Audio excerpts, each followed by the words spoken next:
Faanni miilaa immoo waa'ee amala nama sanaa maal nutti himuu danda'a kan jedhu ilaallu. Kan jalqabaa faanni miilaa yoo baay'ee diriiraa ta'edha. Namoonni faanni miila isaanii baay'ee diriiraa ta'e yeroo hedduu qophaa ta'uun fedhanii yeroo hedduu sagantaa adda addaa irratti argamu, hiriyaa baay'isuu, namni naannoo isaanii akka baay'atu kan barbaadanidha. Namoota qophaa ta'uu hin barbaannedha jechuudha. Kana jechuun gargaarsa barbaadu jechuu miti. Nama jaallatu malee gargaarsa barbaadu yookaan namatti maxxanuudha jechuu miti.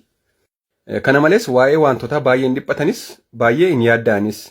Akkasumas namoonni akkasii namoota baay'ee namaaf gaddanidha. Nama miidhame yookaan nama rakkate arginaan namoota bira darbuun isaanitti ulfaatudha. Nama gargaaruu jaallatu. Namoonni akkasii eenyummaa isaanii dhoksuu hin danda'ani.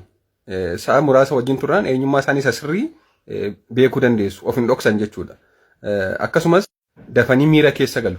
Yoo wanti isaan aarsu jiraate dafanii aaru, akkasumas wanti isaan gammachiisu jiraate dafanii gammadu.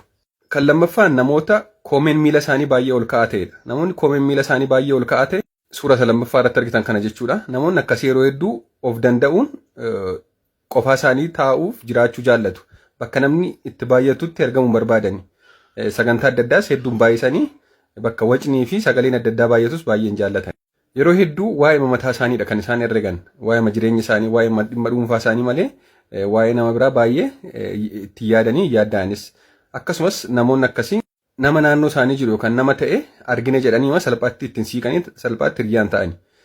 Nama sana sirriitti erga baranii booda erga waa'ee nama sanaa sirriitti beekanii booda namatti hiiku malee dafanii namatti hiikan jechuudha namoonni. Akkasumas namoonni miilli isaanii koomeen isaanii ol ka'aa ta'e yookaan miilli isaanii golboo ta'e kun yeroo hedduu nama kadhachuun jaallatan, waan nama kadhatanii raawwachuu yookaan dhimma isaanii fixachuun jaallatan waan ta'eef yeroo hedduu ofuma isaanii dhamaanii waa fixatu. Nama kadhachuun jaallatan jechuudha. Namoonni akkasii namoota dubbatanii nama amansiisuu danda'anidha. Dandeettii waa dubbachuu, dandeessanii dubbachuu cimaa qabu. Akkasumas namoota waa bira ga'uuf amilee guddaa yookaan carraaqqii guddaa taasisanidha. Kana biraan ga'a yookaan kana narraa raawwadhannaan yeroo hedduu namoota biraan hafnedha jechuudha. Namoonni akkasii kun namoota waa dubbisuu jaallatanidha. Namoota beekumsa kallattii hedduun qabanidha. Akkasumas namoota salphaatti miira keessa hin galledha. Namoota dura waa xiinxalanii waa hubatanii murteessanidha malee miiraan kan murteessan miti jechuudha.